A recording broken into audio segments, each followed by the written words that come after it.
Boa noite, irmãos. Boa noite. Com esse mesmo espírito, eu quero agradecer ao pastor Danilo, a pastora Larissa, né? Tem uma frase lá na minha sala que fala assim, que o verdadeiro líder não é aquele que faz seguidores, mas o verdadeiro líder é aquele que faz outros líderes. Você pode aplaudir pela vida do pastor Danilo, pela vida da pastora Larissa? Tem sido um privilégio estar debaixo da liderança deles. Eles têm feito com que a gente se sinta valorizado. A gente sabe o que é estar à frente de um ministério. E eu e a minha esposa, agora que nós estamos esperando a Débora, a gente está muito feliz, a família está crescendo. E nada melhor do que estar debaixo e sendo protegido por uma liderança que ama mesmo e que promove a gente. Tanto é que promove que nas duas últimas mensagens, ou nos últimos meses, pregou aqui o pastor Alain, você pode aplaudir pela vida dele, uma família linda, a Flávia, o Luca. Depois pregou o pastor Taigo, né? O pastor Taigo e a Isa, você pode aplaudir pela vida dele. E agora está pregando eu. Isso é tão gratificante, porque a gente sabe que vem de muitas conferências e o Danilo, ele prefere ceder um pouco o espaço dele para promover a gente. Então, Danilo, obrigado, glória a Deus pela sua vida. Pessoal, hoje eu vou compartilhar uma palavra com você, cujo tema é por um legado, por uma geração. Diga aqui comigo, por um legado, por uma geração. Diga mais uma vez, por um legado, por uma geração. Gente, vocês estão aqui? Eu estava compartilhando com o pastor Tiago, que os meus ossos estão doendo. É uma responsabilidade muito grande pregar a palavra. E nós estamos vivendo uma geração muito conturbada por muitas coisas que têm acontecido.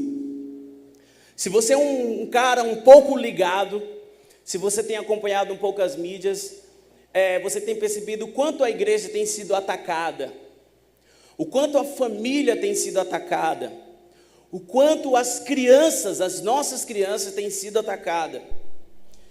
E quando o pastor Danilo ele falou, dê a continuidade sobre a reforma.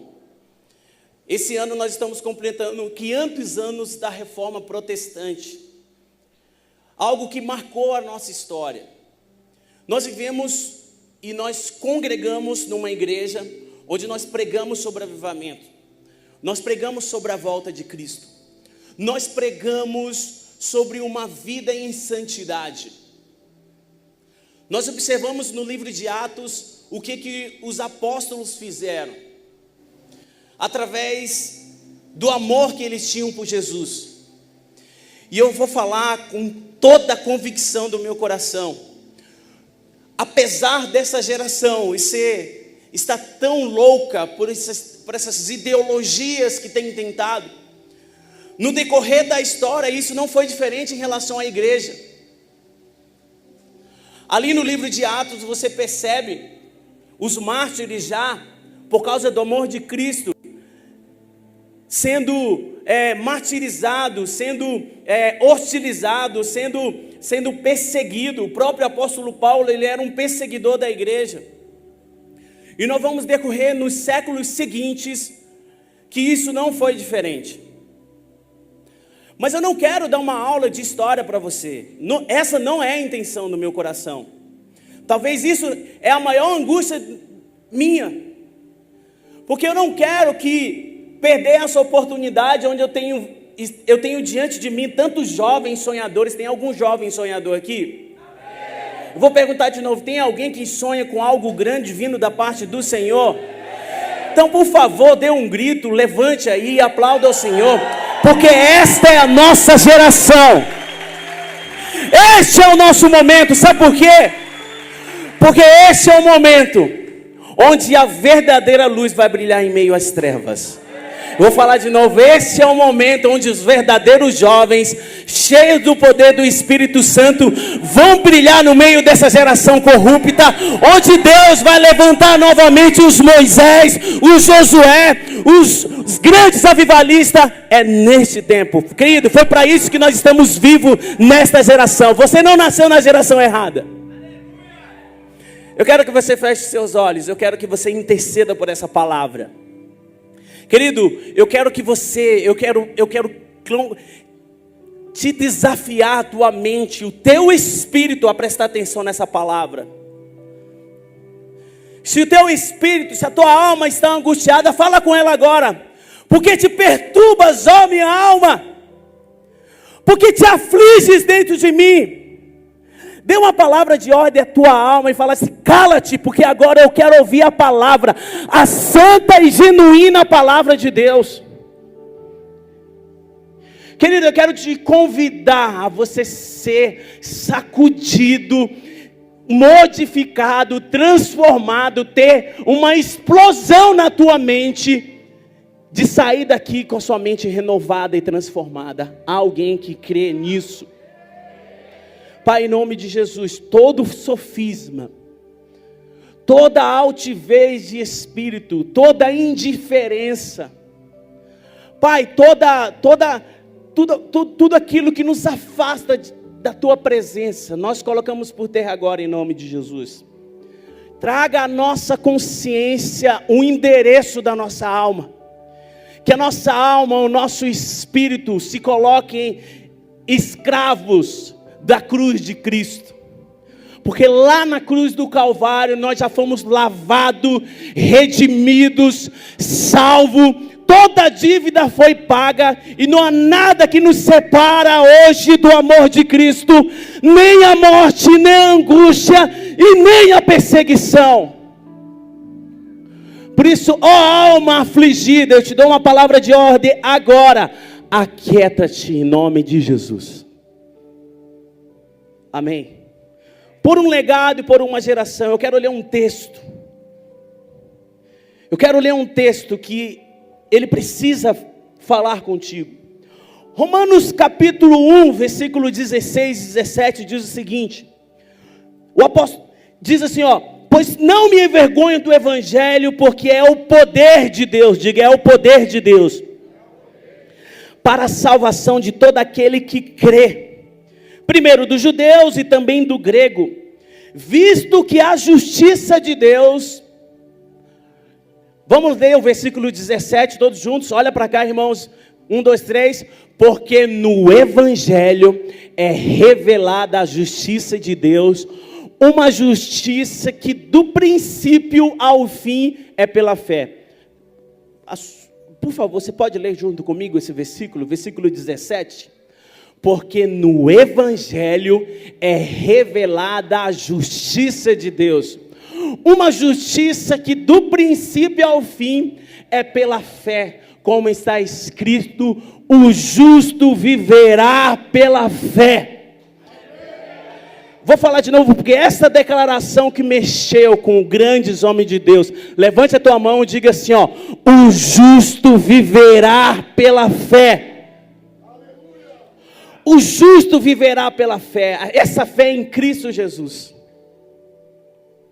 O pastor Danilo falou na última mensagem sobre a reforma, e eu não quero falar mais do mesmo, porque ele já descreveu qual foi o maior motivador dos reformadores. Mas eles nos deixaram um legado. Eles, através da sua geração, o evangelho chegou até nós. Como igreja, como princípios, como propósito da nossa vida. A reforma não foi um desvio, mas uma volta às origens, uma volta às doutrinas dos apóstolos, porque eles viviam pela fé. Os verdadeiros homens de Deus, eles viviam através da fé. E como diz lá em Hebreus, capítulo 11, versículo 1, diz que a fé é a certeza, o quê? A fé é a certeza daquilo que esperamos e a prova das coisas que não vemos. A Bíblia não fala que a fé é aquilo que nós sentimos. A fé ela não é sensitiva, querido. Eu estou sentindo. Não, a fé não é sensitiva. Ela não é sinestésica. A fé é a certeza. Quando você tem certeza de algo, você já enxerga isso. Isso é fé. E os profetas, eles já enxergavam aquilo que eles esperavam em Deus pela fé. Por isso eles viviam uma vida santa e íntegra diante de Deus. E aqui eu já começo a aplicar essa palavra. Sabe o que está faltando em nós hoje em dia? A fé dos apóstolos. Nós confiamos em todas as coisas aí fora, mas não confiamos em Jesus Cristo que Ele já nos deu. Você precisa esperar aquilo que já está reservado para mim e para você. Amém. Até o 4º século não existia uma bandeira denominacional. Até o 4º século, querido. Logo depois que os apóstolos morreram, até o 4º século, não existia igrejas denominacionais. Era apenas uma igreja cristã. Nós éramos conhecidos como cristãos. Sabe o que significa essa etimologia da palavra cristão? Pequenos cristos. Isso significa que quando eu vi o Tiagão andando na rua, eu falava, eu estou vendo Jesus nele. Ele é uma miniatura de Cristo. Ele é uma cópia de Jesus. Isso que significa cristãos. Que pena que muitas vezes a gente olha para algumas pessoas na igreja, seja através da sua roupa, seja através do seu comportamento, ou seja através daquilo que sai da sua boca, que infelizmente a gente não consegue ver Cristo nelas. Mas aqui está uma geração que vai ser considerada e enxergada como verdadeiros cristãos, verdadeiros cópias de Jesus. Tem alguém que crê nisso aqui? Nós somos a cópia de Cristo, aquilo que nós fazemos, pela forma como nós andamos.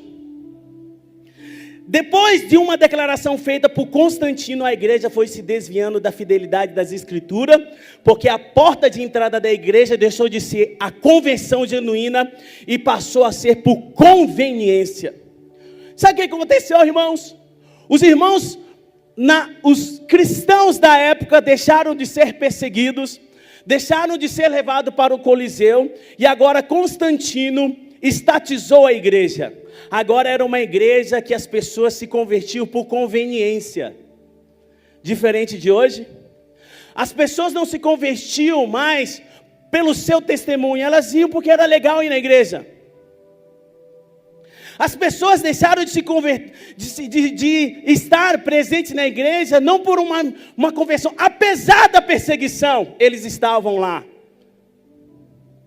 Querido, se você for olhar na história, você vai ver quantos mártires, quantas pessoas se sacrificavam, foram queimadas, e em nenhum momento elas negaram o nome de Cristo.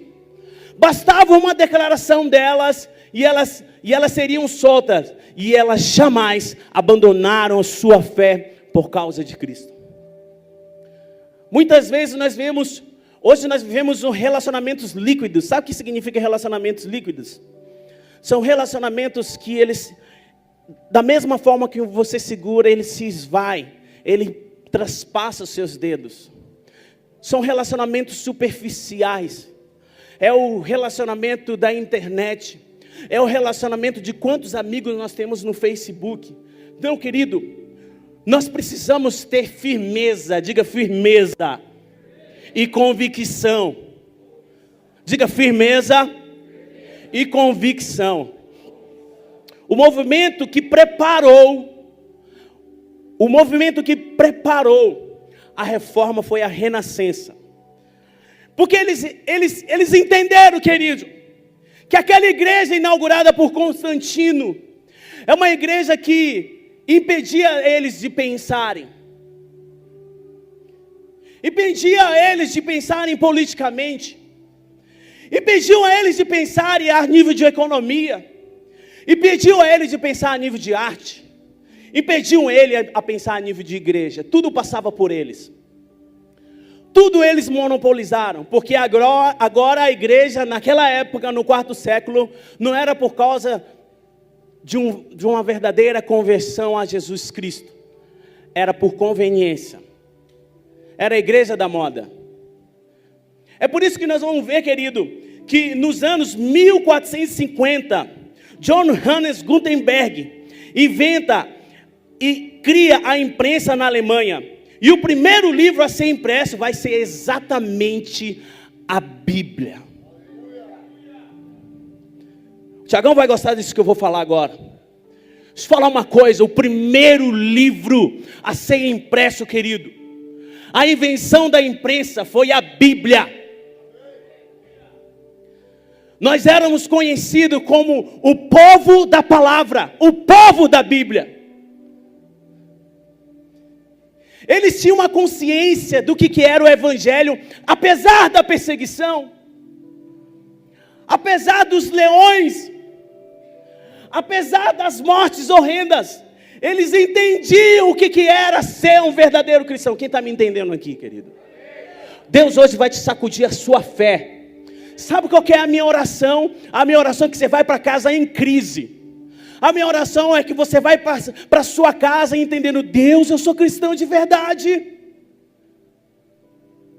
A forma como eu tenho me apresentado para o mundo me expressa quem eu sou. Quem está me entendendo?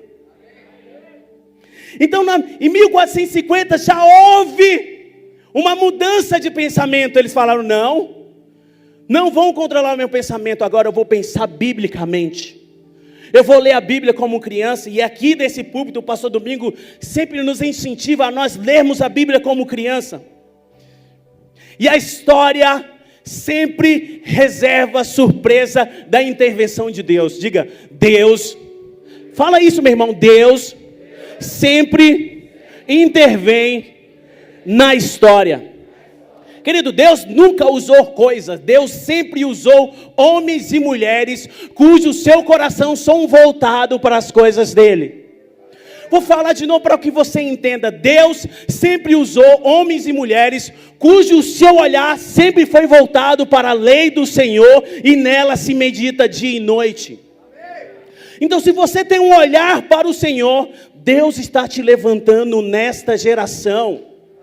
Deus está nos levantando nessa geração, querido. Não adianta vir com ameaças, não adianta vir com mortes, nem angústia. Nada vai nos separar do amor de Cristo. Essa é a vez da geração dos verdadeiros, genuínos avivalistas. Deus levanta como homens como John Ross, John Wycliffe, trabalhou arduamente para traduzir a Bíblia para o inglês. Jerônimo Savonarola, Martinho Lutero e João Calvino, esses foram os homens que naquele momento Deus levantou. E essa palavra é para você, porque Deus está nos levantando nessa geração.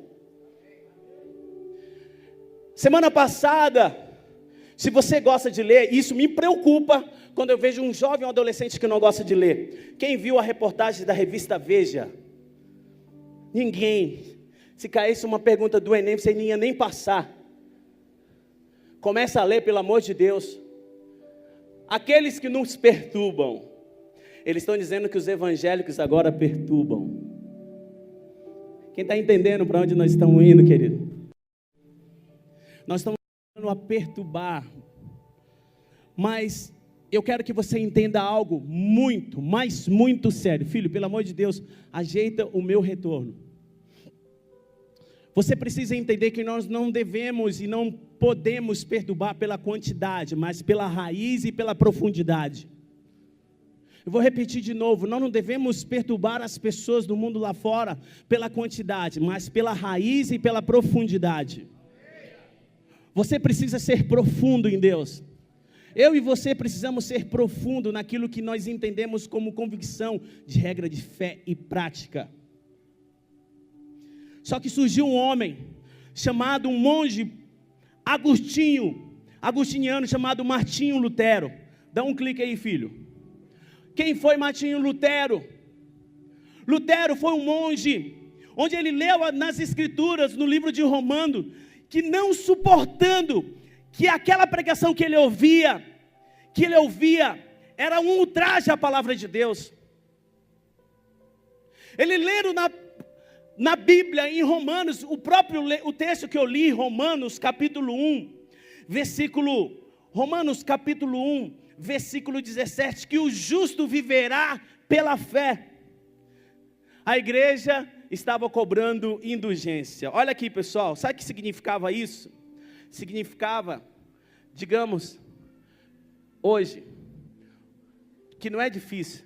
Rapaz, ficou a vida inteira com a namorada antes de casar. É difícil isso? Hã? Não, filho. Infelizmente, isso é tão comum na igreja como em qualquer outro lugar.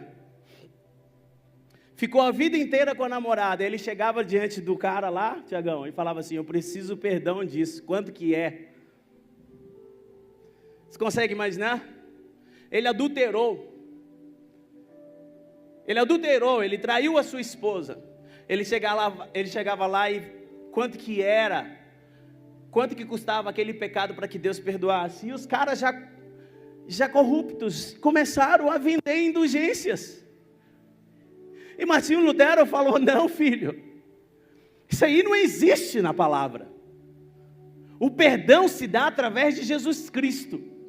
E é lá na cruz do Calvário que você deve ir pedir perdão. E é Ele que morreu na cruz do Calvário, é Ele que te perdoa. Para isso você precisa até a cruz. Quem está me entendendo? Deus sempre levanta homens. E Ele encanado, essa palavra é comigo, Ele encanado, inconformado, vai lá na igreja de Wittenberg, no dia 31 de outubro de 1517, e fixa nas portas desta igreja as 95 teses contra as indulgências. E aqui eu vou abrir um parêntese para mim e para você. Existia um movimento chamado movimento dos homens puritanos, iniciado a partir dos anos 400 da era cristã. Quem está aqui comigo? Presta atenção, eu preciso que você preste atenção em algo. Esse movimento é um movimento que eles levantaram algo muito sério. Ele dizia que na conversão genuína, a razão é colocada no nível mais elevado. E que a ignorância e não o zelo religioso é a mãe de todas as heresias. Precisamos pensar a fim de sermos santos. Irmãos, presta atenção, nós precisamos pensar mais a fim de sermos santos.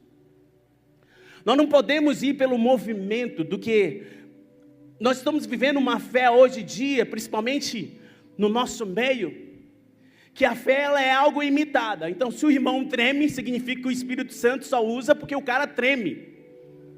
Então, se o irmão fala em língua, então significa que ele é mais espiritual que eu.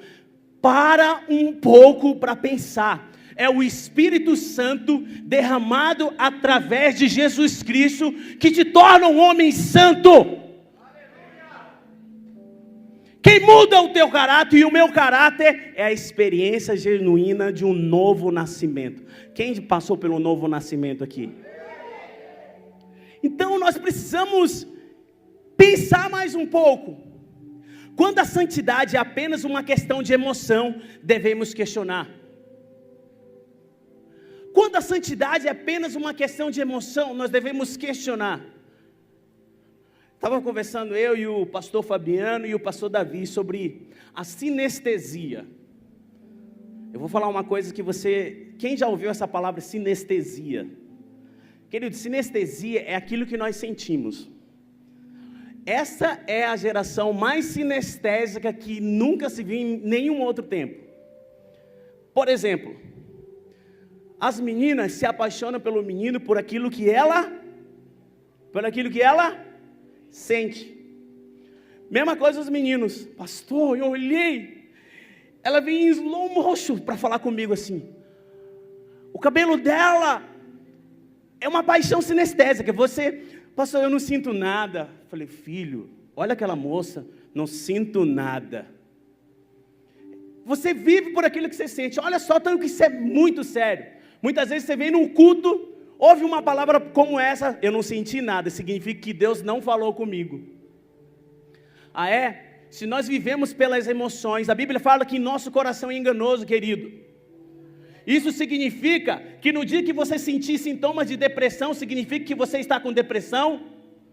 Isso significa que no dia que Satanás jogar na sua cara que você é um derrotado, que você foi um abandonado, isso significa que isso é verdade? Não! Nós não devemos viver por aquilo que nós sentimos. Nós não devemos viver por aquilo que nós vemos. Nós devemos viver por aquilo que nós esperamos. E nós esperamos Jesus Cristo. Nós esperamos Jesus Cristo. Para de sentir e começa a viver. Para de sentir e começa a voar. Para de sentir e começa a viver um caráter transformado pela presença de Deus. Então, meninas, uma dica que não tem nada a ver com essa palavra. Se você quer saber se um homem de Deus para a sua vida, não olhe aquilo que ele está sentindo, olhe aquilo que ele está vivendo. O homem é medido pela quantidade de caráter que ele tem. Não porque é aquilo que ele sente. Olha, senti, beleza. Todo mundo sente arrepio. Quem está aqui comigo? Olha só, eu fechei esse parênteses. Mas isso aqui, eu estive conversando com o Thiago essa semana. Porque muitas vezes nós vivemos hoje onde existe uma modinha aí dos ateus. Dos incrédulos. Aqueles que tentam nos confrontar. Muitas vezes ele é mais doutrinado do que necessariamente convencido pelos fatos e pela verdade. Deixa eu falar uma coisa. Você sabe quais foram a contribuição da reforma para nós hoje? Olha aqui para mim, fala assim, pastor, qual foi? Porque até agora eu não peguei. Alguém me pergunta aí, qual foi? Filho, deixa eu te falar uma coisa. A primeira coisa que os reformadores nos deixaram como legado é a liberdade de expressão. Eles começaram a olhar a Bíblia e falar, isso não é aquilo como aquela igreja, como eles estão falando. Eu posso ser livre em Cristo. Eu não preciso de um dogma. Eu posso ser livre em Cristo. Eles começaram a pensar. Outra coisa que eles fizeram, como tudo estava sob o crivo da igreja romana, a economia toda, a reforma trouxe a separação entre igreja e Estado. Nós não precisamos de um Estado controlando, nós somos livres para cultuar a Deus, querido. Você é livre para cultuar a Deus. Não tem ninguém aqui lá fora que impeça de você levantar as mãos e falar, Jesus Cristo é meu Salvador. Você é livre. Esse foi o legado. Outro legado, por exemplo, a descoberta de Galileu e Copérnico, que a Terra girava em torno do Sol. Sabe quem que apoiou eles? Os reformadores. Eles falaram, é verdade. A igreja romana falou, não, você vai ter que desmentir isso. Outra coisa, segunda coisa do legado, os grandes cientistas, como Linneu, Newton, e a lista não para. Olha só, isso aqui é comprovado. Dos 53 cientistas que nos deram a ciência moderna, dos 53 maiores cientistas de toda a história, presta atenção nisso, 52 eram homens de Deus, 52 eram protestantes, 52 eram homens e servos de Jesus Cristo. Então lá na ciência tem pessoas que buscam a presença de Deus e conseguem comprovar até mesmo cientificamente a presença de Deus, querido. Você precisa entender isso. A ciência, ela não nos afasta de Deus, pelo contrário, nós entendemos que a sabedoria, a divindade são nos dada como graça, para que nós possamos expressar a graça e a misericórdia de Deus através das belezas naturais, querido. Você não consegue enxergar a presença de Deus só aqui. Quando você vê uma cachoeira, quando você vê as coisas, quando você vê um celular, foi Deus que deu a capacidade para esse homem criar nisso. Quem está me entendendo? Levanta a mão. Deixa eu te falar, Deus levantou esses homens, esses cientistas, mas Ele vai te levantar também nessa geração. Vou te falar de novo, você precisa começar a sonhar. Deus usou homens, através da sua arte, através da sua sabedoria, para ser uma testemunha ocular de Deus. Tem alguém que quer sair daqui com essa convicção? Onde estão os empresários aqui essa noite? Eu fico triste quando eu faço essas perguntas. Onde estão os médicos aqui essa noite?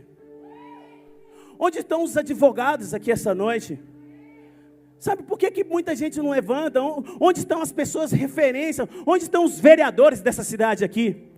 Onde estão os presidentes dessa cidade? Onde estão as autoridades da cidade? Está em você. Só que você precisa entender que a sabedoria e toda a capacitação Deus já te deu. Deus já te deu. Quem está me compreendendo?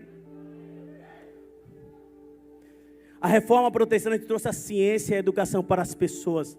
As maiores universidades, Harvard, Oxford, Princeton, foram fundadas por protestantes e muitos deles pastores. Muitos deles homens de Deus. Muitos deles homens de Deus, como eu e você que temos buscado a presença de Deus. Deus quer te levantar nessa geração para ser luz, querido. Para de ser doutrinado por aquilo que você está vendo nessas revistas. Você tem algo muito maior. Você tem um Espírito Santo que te capacita. Você tem um Espírito Santo que te dá coragem. Você tem um Espírito Santo que te impulsiona a se posicionar. Por isso o tema dessa ministração é por um legado e por uma geração. Querido, nós estamos lutando por um legado. Nós recebemos algo lá atrás. Se você olhar, a história nos trouxe legados. Talvez pelo fato de você ter se convertido tão cedo, talvez há menos de um ano, você não entenda. Mas você não pode dizer que você não conhece isso. Você não pode dizer que você nunca ouviu falar. A história cobrou muito caro desse legado que nós temos hoje. E existe um bastão, é como uma corrida. É como uma corrida de revezamento. A cada momento um bastão foi passado para uma geração. A cada momento, a cada 100 metros, a cada 100 anos, Deus passou um bastão para uma geração. E esse bastão está na nossa geração.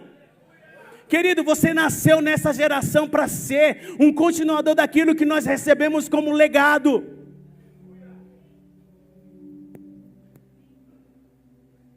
É muito triste. Porque muitos de vocês, o seu maior sonho, muitos aqui, o maior sonho é ter 18 anos para tirar sua carteira de habilitação, para morar longe de casa, para morar fora de casa, longe dos pais, da mãe, para tentar viver a sua liberdade. Infelizmente, mas essa não é a oração do caos, e nós vamos orar contra isso. Muitos de vocês, quando chegarem na universidade, serão infelizmente doutrinados por aquilo que vocês vão entender como verdade. E você está entendendo hoje, através da palavra de Deus, que isso nunca foi verdade. Os homens de Deus sempre foram influenciadores, querido. A igreja sempre foi aquela que influenciou. A igreja nunca foi a igreja no sentido corpo, no sentido partes, cada um com a sua particularidade. Sempre foi aquela que ditou as regras. Apesar dela ser perseguida, apesar dela ser intimidada, ela nunca se intimidou diante das circunstâncias. Infelizmente, muitos de vocês, quando chegar na faculdade, a primeira coisa que vão querer fazer é beber um copo de cerveja. Deixa eu te falar, Deus não te criou para isso. Deus não te projetou para isso. Deus não te projetou para você ter um sonho tão pequeno que a única coisa que você quer ter é uma namoradinha que tem uma sainha 3x4. Não! Deus tem algo muito grande na sua vida. Deus te quer levar para as nações.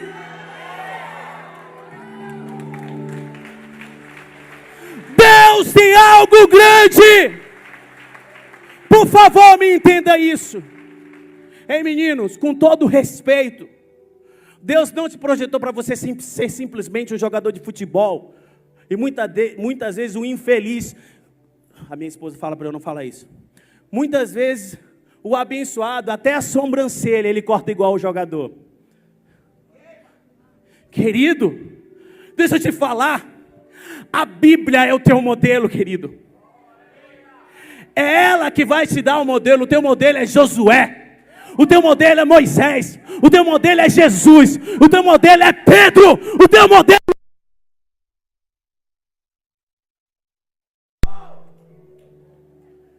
Mesmo que por causa da nossa fé nós sejamos os menos impopulares naquela faculdade, nós seremos os mais influenciadores. Depois eles se dobrarão diante de um caráter voltado para as coisas de Deus. Quem está me entendendo, aplauda ao Senhor.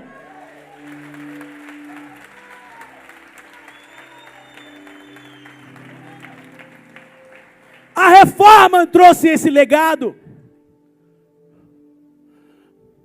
A reforma de pensar, a reforma dos puritanos, a reforma dos grandes avivalistas nos sacudiu as estruturas dessa sociedade. Nós não somos influenciados coisa nenhuma, querido, nós somos a influência.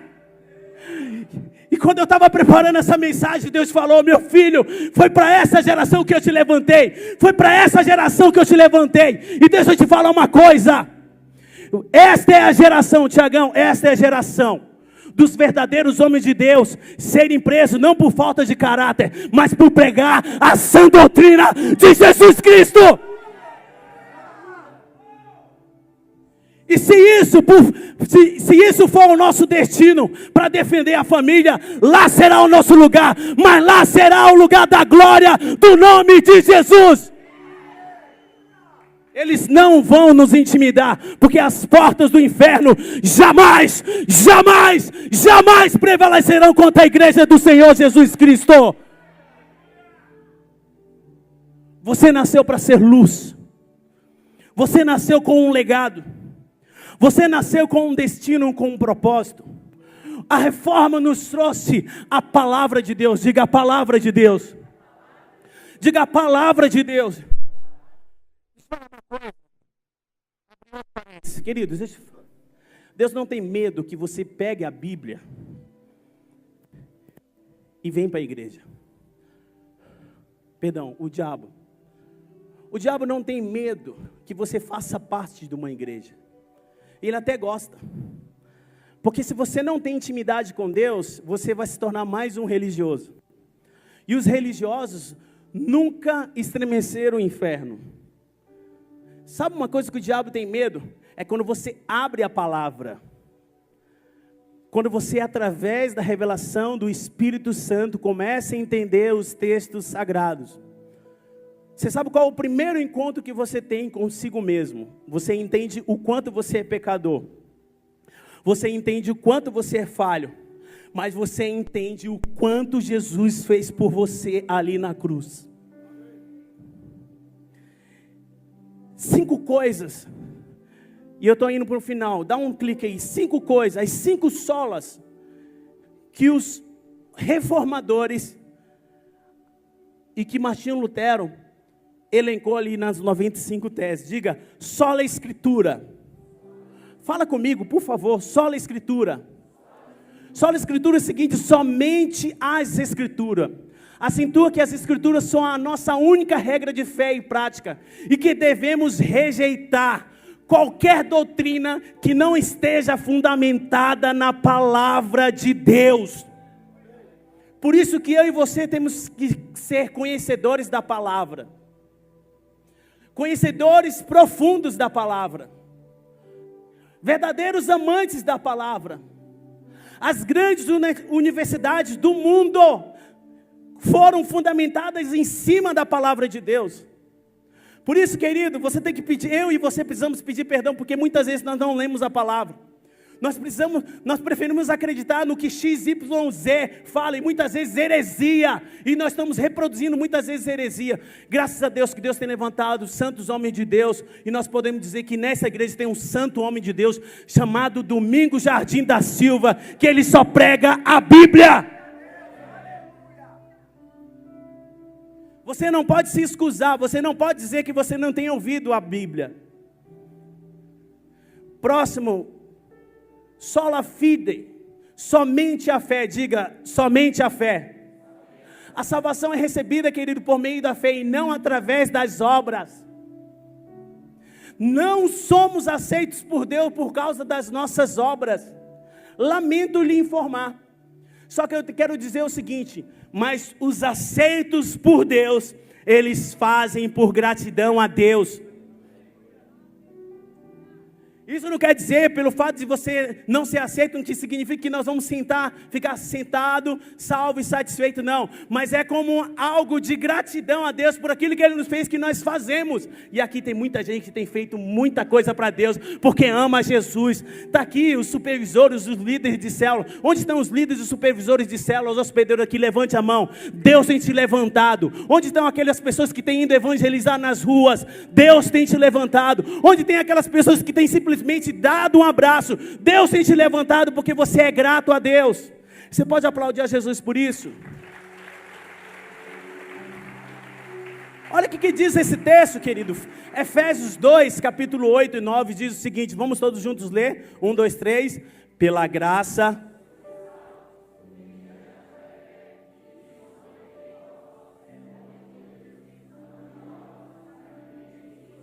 Querido, não vem de obra para que ninguém se glorie.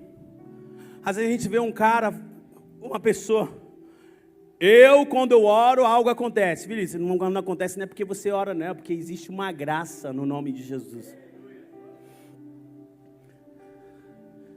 Deixa eu te falar, se eu não estivesse pregando aqui, a Bíblia fala que Deus faria com que as pedras clamassem. Isso é por fé, querido.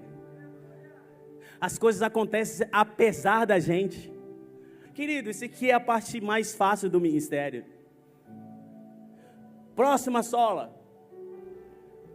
Sola significa somente, é uma palavra latina. Somente a gratia, diga somente a graça. Não somos salvos pelas obras que fazemos para Deus, mas pela obra que Cristo fez por nós. Graça é um dom precioso concedido a alguém que não merece. Ei, eu e você nós não merecemos nada. Fala assim, eu achei que eu ia merecer, eu mereço. Não, querido, a gente não merece nada, querido. Mas nós precisamos da graça de Deus. Graça é nós recebemos aquilo que nós não merecemos. Nós merecíamos a morte na cruz e Deus nos deu vida em abundância. O pecado nos condenava e nos condena, mas Cristo nos dá o perdão, Ele já pagou a dívida. Então isso é graça. Com todo respeito e com todo carinho, olha para a pessoa que está do seu lado e veja o quanto ela é graciosa. Ela é muito graciosa. Por exemplo, a minha esposa é muito graciosa, ela casou comigo. Eu que fui agraciado, porque você é demais, minha linda. Você é demais. Ainda mais esperando a minha princesinha Débora, eu estou louco para ver o rostinho dela, pegar na bochetinha dela, dizer que eu a amo. E querido, você que já é velhão, nunca casou, você não sabe o que você está perdendo, rapaz. Vai orar, pedir uma esposa, uma mulher cheia do Espírito Santo. Você está perdendo o seu tempo.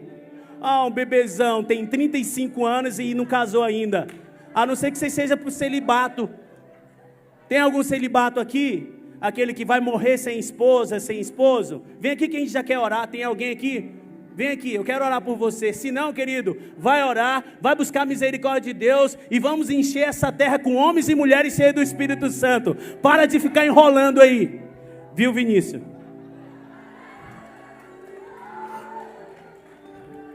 Ele ficou vermelho. Próximo, querido, olha o que diz Romanos capítulo 8.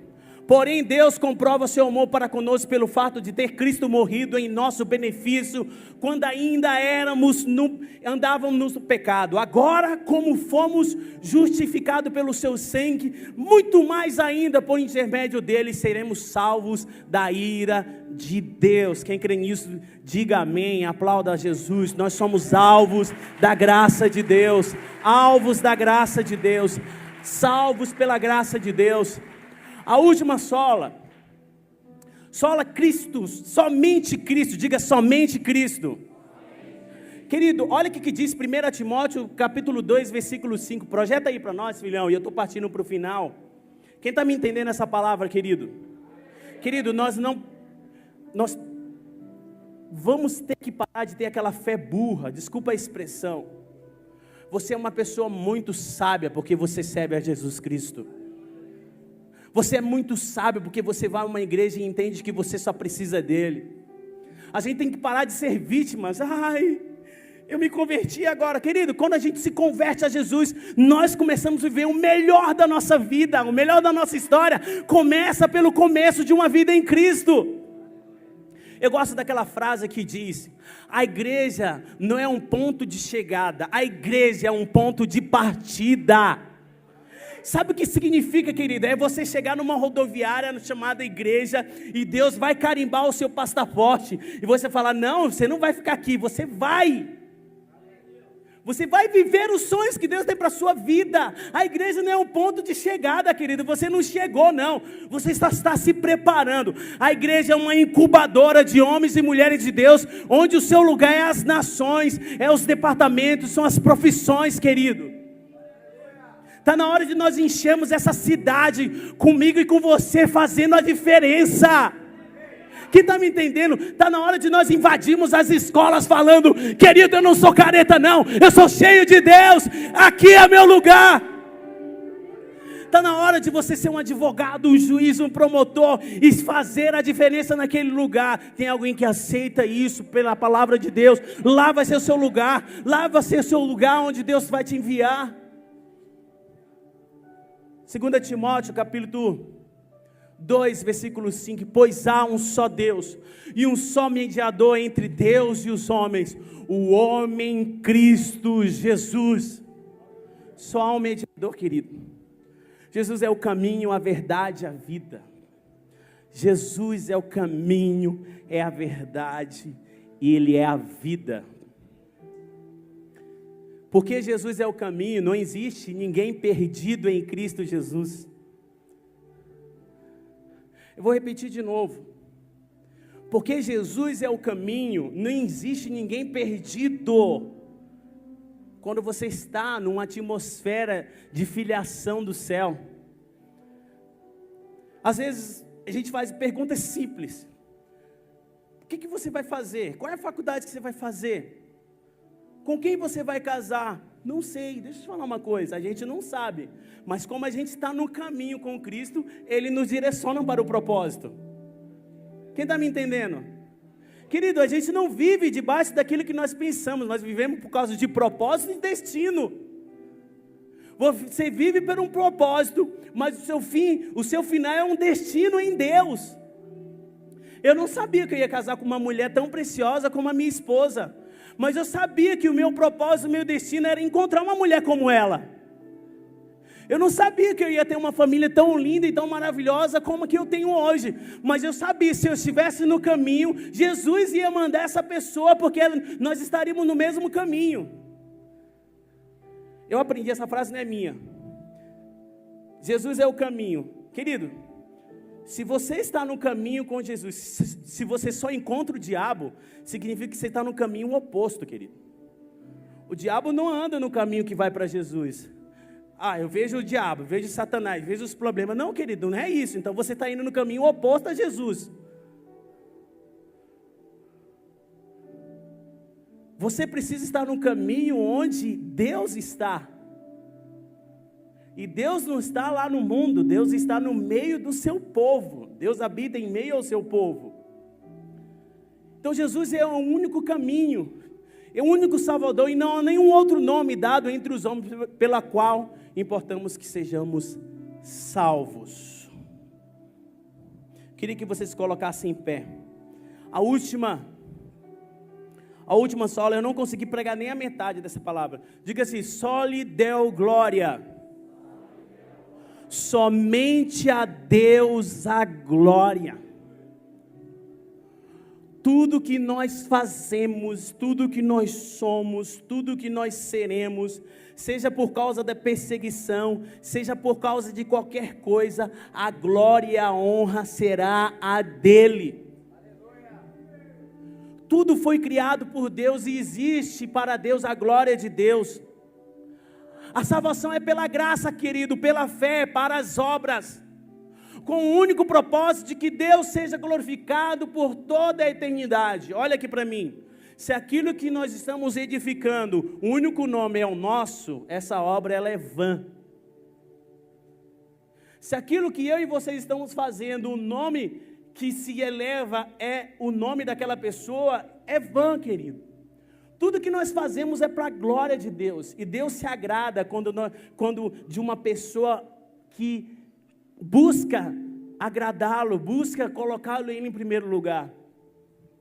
Vamos todos juntos ler Romanos capítulo 11, versículo 32. Todos juntos. Porque dele, por meio dele e para ele são todas as coisas. A Deus, portanto, honra, glória e louvor, agora e pelos séculos eternos. Aplauda ao Senhor por isso.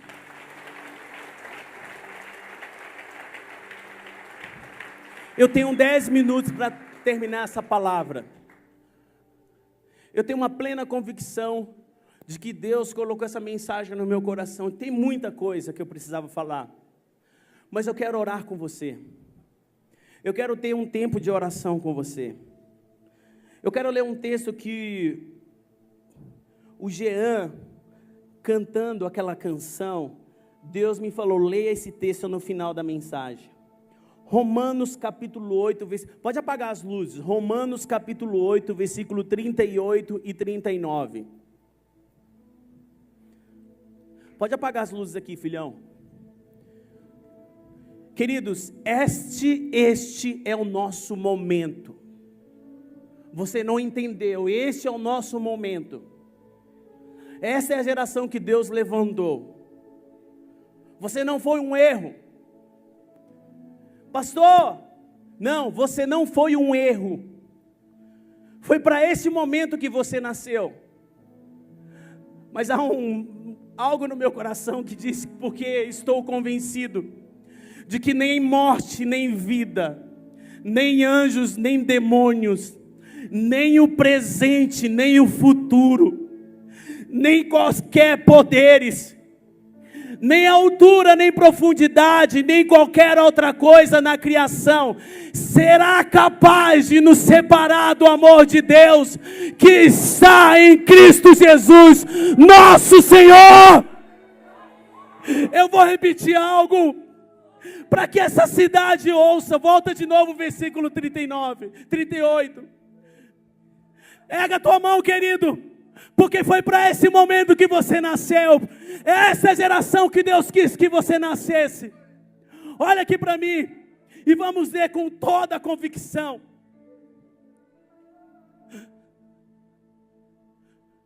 Se abalará no mundo espiritual essa convicção, porque essa foi a convicção que os reformadores tinham. O Coliseu não impediu o avanço da igreja. As pessoas de má índole não impediram o avanço da igreja. E mesmo diante da perseguição, Deus levantou homens e mulheres cujo coração era íntegro.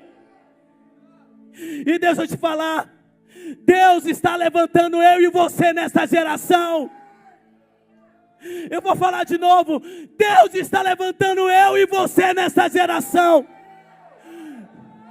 O legado que eles nos trouxeram está entre nós. E nós seremos as testemunhas, e nós deixaremos um legado para os nossos filhos, para os nossos netos. Eles olharão para trás e verão as fotos. O meu avô era um homem de Deus.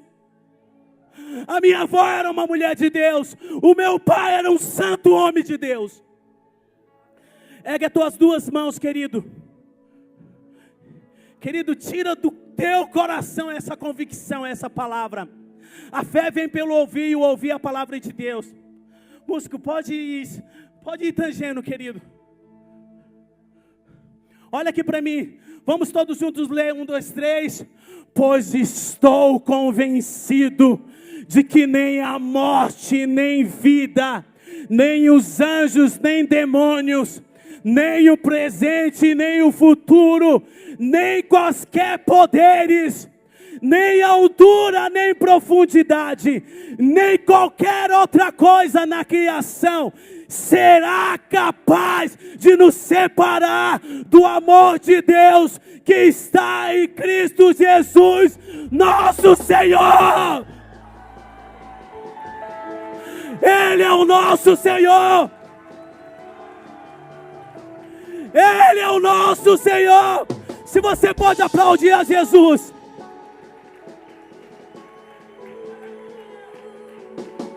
que venha a Babilônia, que venha Nabucodonosor, porque os Daniel estão se levantando. Que venha o Egito, que venha as pragas, porque Josué está sendo levantado. Deus está te levantando, querido. Se essa palavra é para você, eu quero que você saia do seu lugar agora